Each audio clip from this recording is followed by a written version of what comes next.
I'm sorry, I had it on mute for a second. A lot of big plays from you today.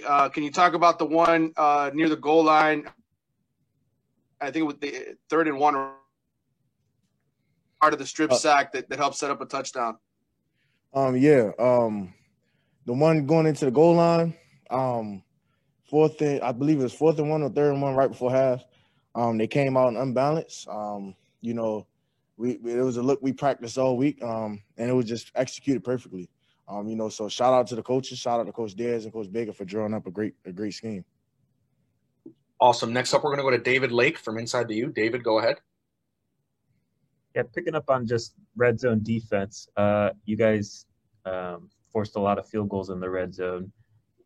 Describe that mentality that you need to pull that off multiple times in a game.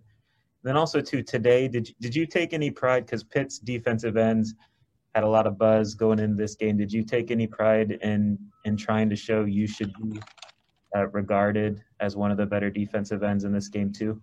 Definitely. There's definitely a chip. Me and Rashad, we want to recruit and visit the Pit together. So that's definitely a chip. But this is a great football team. Gave us a great fight tonight.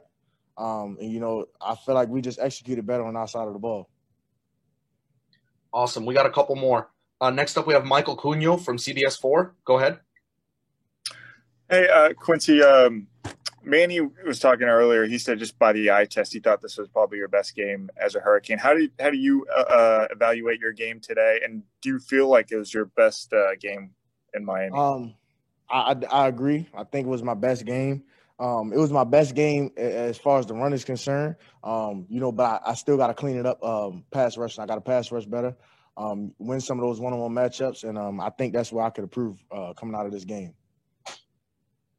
All right, Quincy, our last question for you comes from David Wilson from the Miami Herald. David, go ahead. Hey, Quincy, going back to some of that red zone defense real quick. You guys are always a good tackle for loss sack team, but that was kind of what was doing a lot of the stops down there. Is it really as simple as just mentality, or were you guys doing some different things down there with your backs up against the wall, knowing you needed to make some of those negative plays? It was something that we agreed on as a defense, that we're going to play stout today. We didn't play as well as we wanted to, but I thought it was a decent game on the defensive side of the ball. So I'm really proud of the guys. I thought we had energy on the sideline. I thought we executed the calls. We didn't have as many penalties and mistakes as before. So I definitely think this is a step up from last week. Hey, Corey, I thought you did a real good job today on pass coverage on those deep routes. It seemed like you were step for step with their receivers. I know they have an offense that at times can be explosive. Can you just talk about the effort you guys did as a pass defense? Coming into this game, that was our game plan to stop their explosive plays because we knew that's what they wanted to do because our defensive line was going to start the run, so we just had to hold up in the back end. And our scout team during the week, they gave us a good look all week. Awesome. Next up, we have David Furones from the Sun Sentinel. David, go ahead. Hey, Corey. How did it feel first to step up, bouncing back from the loss at Clemson, and then also to do it in a way where the defense was coming up with big red zone stops a lot of the time? It was pretty good, but I still could get better. I gave up 2 plays for a first down, so I still could work on a lot. But I just got to give it to my coach. They believe in me, players, Al, DJ, everybody in the cornerback room, Coach Ron, everybody believes in me, so I just stay confident. Great. Next up, we have David Wilson from the Miami Herald. David, go ahead. Hey, it's Corey. Those red zone, you guys helped them to 4 field goals down there. Just as a defense, what do you feel like was working so well for you guys down there?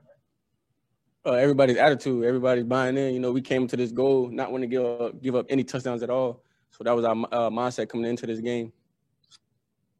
Haven't scored a touchdown against you guys the last 2 years. Was that something you guys talked about, just wanting to keep that streak going? Not necessarily. It's just every game we don't want to give up any touchdowns, every game.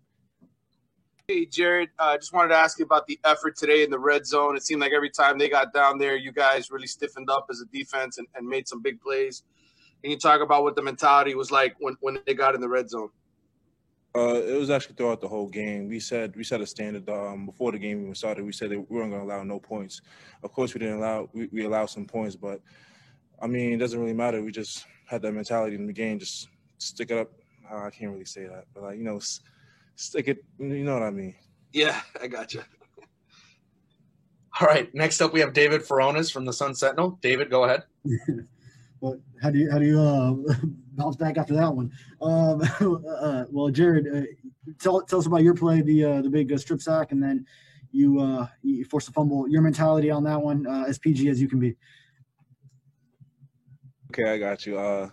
My mentality on that play was just to go forward and just tackle, man. I can't really explain what happened or what I was thinking. As throughout the game, I'm just go just go forward. All right. Next up, we have David Wilson from the Miami Herald. David, go ahead. Hey, Jared. I was curious a little bit more big picture about your season because I know you were still mostly a basketball player for a lot of high school. It seems like you've kind of developed pretty rapidly here. What's kind of the biggest things you feel personally have changed for you, in the years? I'm sorry, I can't hear you. Can you hear me?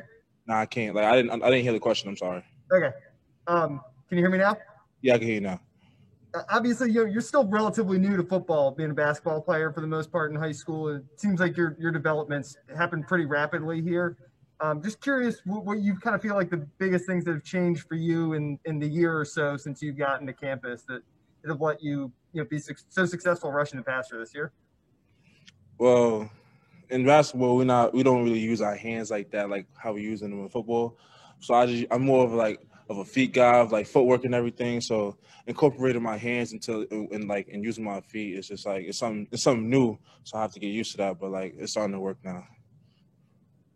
All right, Jared. Our last question for you comes from David Lake of Inside the U. David, go ahead. Yeah, Jared, wanted to ask you about Quincy Roche. He had a big time game today. What stands out about his performance today? Well, first is his character. Even before the game and after the game during practice, he's the same person, regardless. Regardless of the situation, regardless of the game situations, everything. Throughout the whole game, he's the same person, just like me. I'm just trying to take over after him. His mindset is just he has no fear throughout the game. He's very poised and just strong-minded and strong-willed. All right, Jared. Thanks for taking the time to talk with us, and congratulations on the victory. Thank you. Appreciate you.